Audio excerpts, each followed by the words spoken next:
Welcome to Clued in Mystery. I'm Sarah. And I'm Brooke, and we both love mystery. Hi, Brooke. Hi, Sarah. Today we are doing something completely different. And this came about from some research that we did on an earlier episode. And it's something that you came across, Sarah. Would you like to tell everyone about it? Sure. So, as I was researching something for our Ellery Queen episode, I came across it was a radio broadcast called Author. And it was a game show style radio program hosted by Ellery Queen and Ogden Nash.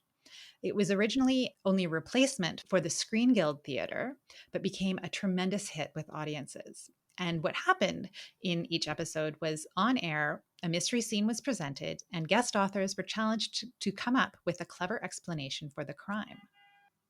That's right. And so we have invited three past guests who have all been on our show for their own interview episodes. And asked them if they would be game to try this out. And that's exactly what we're going to do today. So let me introduce our authors. First up, we have Sara Rosett. Sara writes mystery novels that are the bee's knees with delightful settings and intriguing puzzles.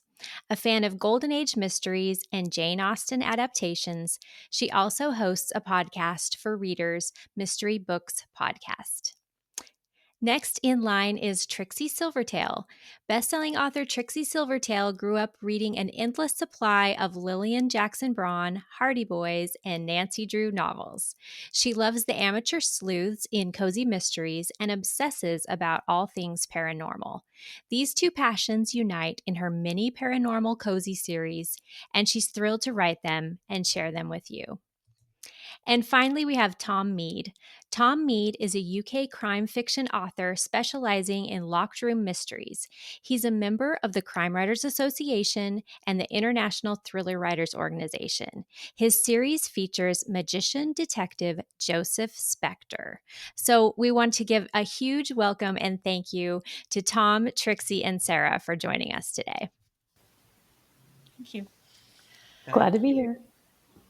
I will introduce our game, and we've adapted this from the original opening of Author, but we've called it Clued in Conundrums. Clued in Conundrums is a game of story invention in which you will be able to hear how writers invent their story plot. The game starts with a little drama. Florist Betty Bloom arrives at her flower shop to find the owner of Berry's Buds, a new rival to Betty's shop, dead inside her flower fridge. Not only had Berry just opened the rival florist shop, he'd recently purchased the entire block. Rumor had it he was planning to redevelop. Tensions in the neighborhood have been running high. And this is where our authors come in. Their part of the game is to create a logical beginning and ending. They've got to tell us what unusual tale of romance, sentiment, or intrigue lies behind this story. Their stories are unscripted, so don't mind if they stumble a bit. That's the idea of the Clued in Conundrums. So, who wants to go first? I will. Wonderful. Take it away, Trixie. So I went with creating a town and a backstory. The town of Fletching Gardens holds an annual floral arrangement competition. And this competition is judged by the mayor, the president of the Chamber of Commerce, and a local eccentric millionaire who owns a massive estate with beautiful gardens. The winner of the floral arrangement competition is presented with a plaque and a key to the city, and they are also allowed to give a brief speech. So Betty Bloom has won the competition for the 3 years previous, and so her plan was to use her time in the spotlight when she wins again, of course, because she assumes she's going to win again, to seek support for preserving the historic downtown neighborhood, fighting against these developers who are threatening to take away what makes their town quaint and unique. But knowing that Betty was the last holdout on the block and that she had heavily opposed his plans, Berry Buds snuck into her shop after hours to steal her arrangement for the competition, ruining her chances of winning. But unbeknownst to him, his partner, Chadwick Hedge, was one step ahead of Barry. Chadwick had coated Betty's beautiful vintage metal picnic basket, which was what was holding her competition arrangement. He had coated it with a deadly layer of VX nerve toxin. So when Barry picked up the display in the cooler, he was instantly poisoned, and he died of asphyxiation in Betty's flower cooler. Bravo, Trixie. That is so fun. I love where you took that. Thanks. Yeah, that was great. That was a fun little game. I love it. All right, so Okay. who's up next? I'll go. All right, take it away, Sarah. Okay, so Betty is horrified when she finds him in her fridge. And she hadn't gotten along with Barry, but she respected him as a horticulturist. And he grew many plants in his greenhouse that he had behind his shop, and he sold those. And he was also a really savvy businessman. So she respected him for that. So she's horrified. But the police zero in on her, of course, because it was her shop. And she is the main suspect because there was a very public, heated discussion / argument that she had had when she learned that he had been to the downtown courthouse and had looked at the plat maps of Green Valley because he had brought a builder with him. And so things were not going well. And so they know about that, and they're not pleased. She's not pleased with that. But Betty tells the police that Barry had arguments with a lot of people. He had a really hot temper, and he had an argument with the owner of the coffee shop. They nearly came to blows over parking spaces. That he had accused the supplier, Ash, of giving the best blooms to Betty and sending him lesser grade flowers. His shop assistant, Bella, had stopped by and asked Betty if she had any openings. Things weren't going well with her and Barry. Betty didn't have any openings, but she had Bella fill out a job application. And lastly, Barry was in the middle of a messy divorce. Betty knew his ex-wife, soon-to-be ex-wife, Daisy, from yoga class. She had been very vocal about how she was not pleased with how the settlement was going. So everyone in yoga class knew about that. But the police aren't interested in these people. And so Betty discreetly investigates her suspects, but can't find anything that links anyone to the murder. But one day, when she's browsing this Reddit subthread about plants, where she often posts, she sees a post about this plant called the Queen of the Night. And it's a flowering plant that only blooms nocturnally, and then it wilts before dawn. And the person who posted it says this flower has a mutation. This special one has a mutation, and it continues to bloom. So it blooms longer, something unusual that's never been known before. And the handle on the account is Nightshade. And that just rings a bell for her. She can't figure out where she's heard that or why it rings a bell until she remembers where she saw it. And she goes and she looks at the employment applications that came in. And she looks up Bella's, and it says Bella isn't short for Isabel, as she thought, but for Belladonna, which is another name for Deadly Nightshade. So she sends a message to this Deadly Nightshade account, and they reply and say, oh, you want more information about this flower? Well, it's actually for sale for $500,000.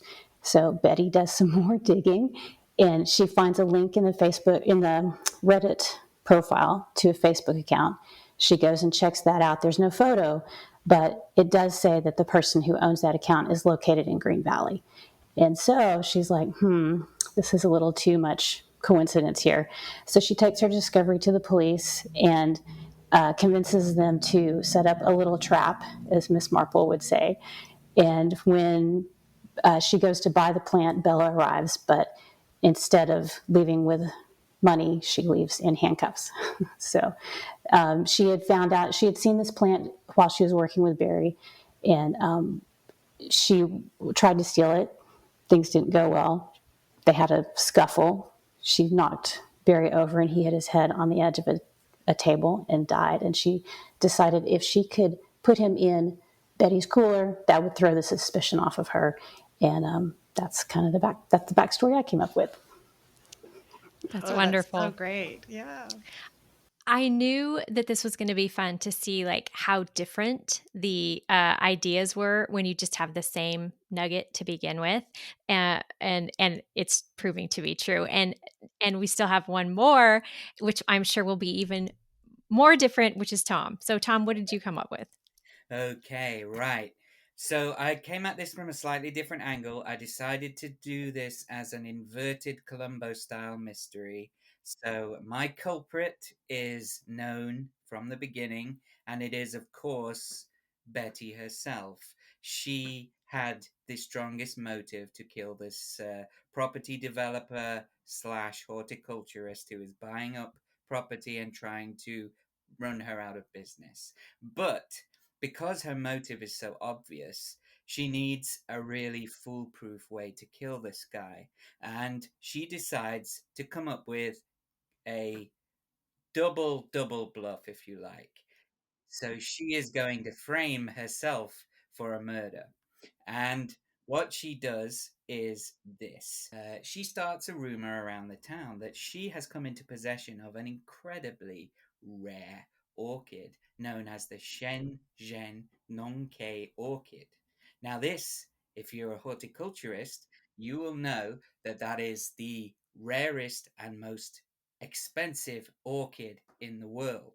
And if you've read Susan Orlean's book, The Orchid Thief, or things like that, you'll know that the underground orchid trade can get pretty cutthroat. And of course, our murder victim is up to his neck in that very trade. So she puts about this rumor that she has come into possession of this very rare orchid, which changes hands for upwards of $200,000 for a single plant. And she puts it about that she has got a precious example of this orchid in the flower fridge in the back of her shop. And so she is setting herself up for this unscrupulous horticulturist to steal this orchid from her property. But what she has done is she has rigged a trap so that the flower fridge, which is a walk-in flower fridge, because obviously it's large enough to conceal a body, but she has contrived a clockwork mechanical device which will, once the victim has entered the fridge, the door will seal shut behind him, and he will eventually, overnight, suffocate in this flower fridge. The the flower, the orchid in question, is not a priceless Shenzhen Nongke orchid. She has obtained a perfectly regular common or garden orchid, and she has, with uh, ordinary house paint, she has painted its petals so that it resembles this incredibly rare orchid, and set up for this guy to break in and to become trapped in the flower fridge.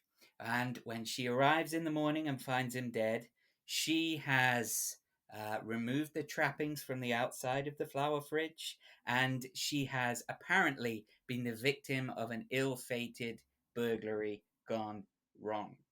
Bravo. That was great. Everyone, you had such wonderful solutions to this conundrum. And now I want to read these books. That was great fun. I love that. It was fun.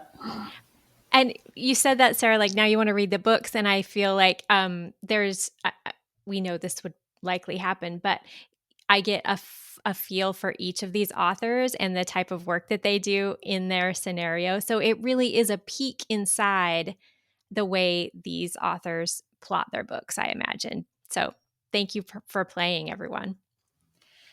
Uh, so I think this is a good time for each of you to share a little bit about what you're currently working on or your latest release, so that, as Brooke says, our listeners can get to know you a little bit. So let's start with Trixie, because you were first up for our Oh, sure. tale. Yeah, let's see. on September 30th, I have the third book in my Christmas catastrophe mystery series coming out, the Linzer Cookie Murder. So that is a series that follows Santa's daughter on her exit from the North Pole. She doesn't want to deliver toys. She doesn't want to take over the family business. Her dream is to live in the human world and open a bakery. And so that's what happens in book one. And then, of course, there's a murder and she's a suspect and she gets drawn into it. And through the help of a human mentor and her Arctic fox sidekick, who's really a wise elder that her father sent to kind of watch over her and spy on her, really. They have to solve the mystery and then they kind of build a friendship. And as the series goes on, additional murders continue to happen and they have to get involved. And this current one, someone is trying to kill Santa. And so she actually has to return to the North Pole and try to help her mother figure out what's going on. And of course, take over Santa's duties, the ones she never wanted to have to do. So I get to go back to the North Pole and the elves. Well, that sounds really fun. Thanks. Sarah, what are you working on or what do you have coming up? Well, I have the second book in a new series I'm working on coming out in October. And the book is called Murder on the SS Cleopatra. And the series is about a woman, a lady traveler in the 1920s who goes to Egypt. The first book takes place in Cairo. This book is a cruise on the Nile and inspired, of course, by Death on the Nile. And hopefully I've given it my own twist and have some interesting characters. She goes on this cruise, and of course, someone dies, and she has to solve the case. She has a traveling companion, an older woman named Hildy, who is lots of fun and kind of helps her sleuth along with some other people on the journey. And so it's a look at 1920s Egypt and the British kind of like enclave as they travel through Egypt. Wonderful. And Tom? Well, I have very recently, in July, in fact, had the latest book in my Joseph Spector mystery series published in the US by Mysterious Press. That book is called The House at Devil's Neck, and it's a locked room mystery in the kind of golden age vintage style that I really enjoy. And this time around, Spector travels out to this house of the title to take part in a séance. So it's kind of a dark, spooky book that's set just on the cusp of the outbreak of the Second World War, and this supposedly haunted house.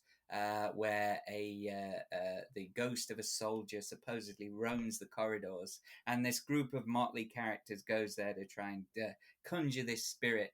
And then, as you can imagine, mayhem ensues, and a string of bizarre, seemingly impossible murders, which Spector, as a retired magician, is called on to investigate using his knowledge of um, theatrical gimmickry and stagecraft and all that kind of stuff. So it's a book. I feel like I really kind of pulled out all the stops with this one because it has a very high body count and some of the most fun that I've had with writing a mystery. So yeah, it's available now in the US from Mysterious Press, and here in the UK it's published by Head of Zeus, which is an imprint of Bloomsbury.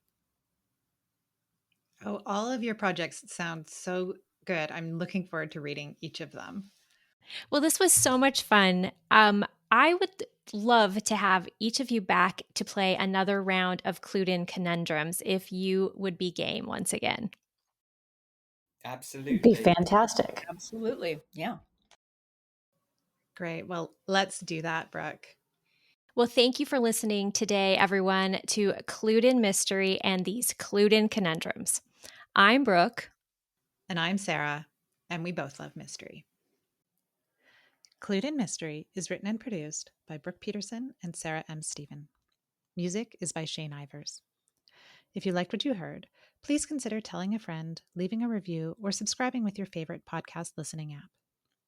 Visit our website to sign up for our newsletter, The Clued In Chronicle, and get mystery news, podcast updates, and bonus episodes.